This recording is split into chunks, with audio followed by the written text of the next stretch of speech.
So, John, when we look at this game against Norwich, it snapped a 2-game losing streak for the Cardinals. It was also their first game after they dropped out of the top 25 standings. How can they use this big conference win for the coming games the rest of the season? You know, as simple as the fact is just getting back in that winning habit, just to get another win on the board. This is rare territory for St. John Fisher.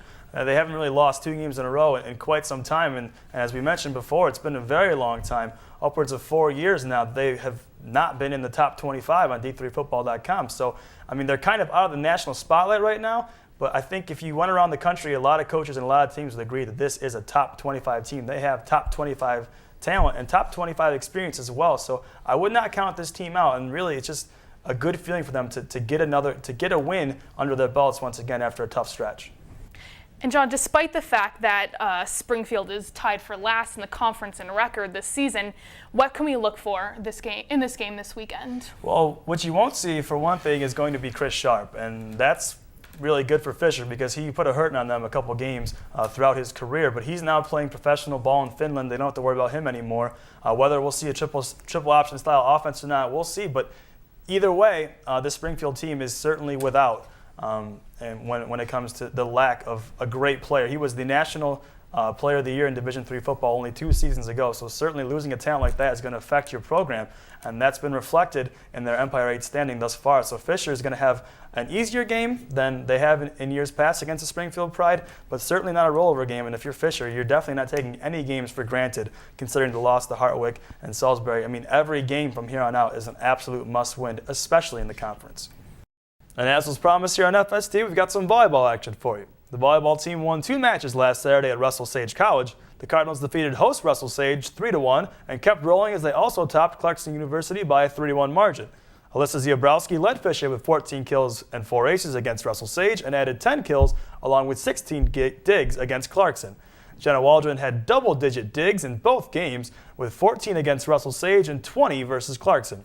Setter Elena Braun totaled 62 assists in the 2 matches, with 38 assists coming in the second matchup with Clarkson.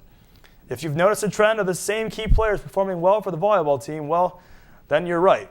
On the season, Ziobrowski leads the team in kills with 291, while Braun leads the team in assists with 713.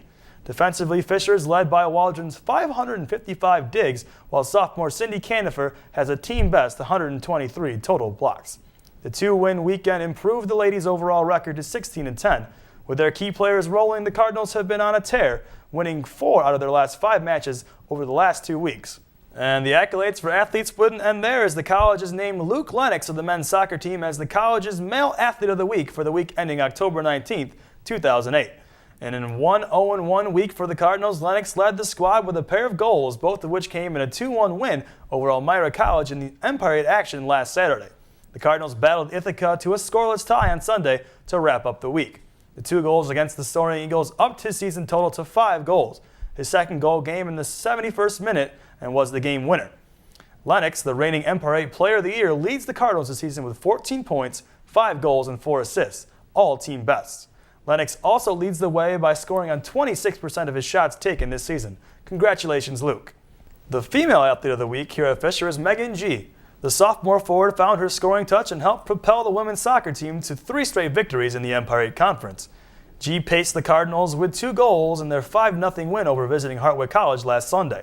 In the very next game against Elmira College, G found the back of the net only 2 minutes into the second half.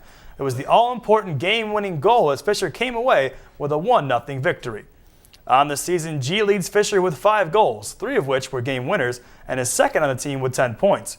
She also leads the team by scoring on 15% of her shots this season. Well done, Megan.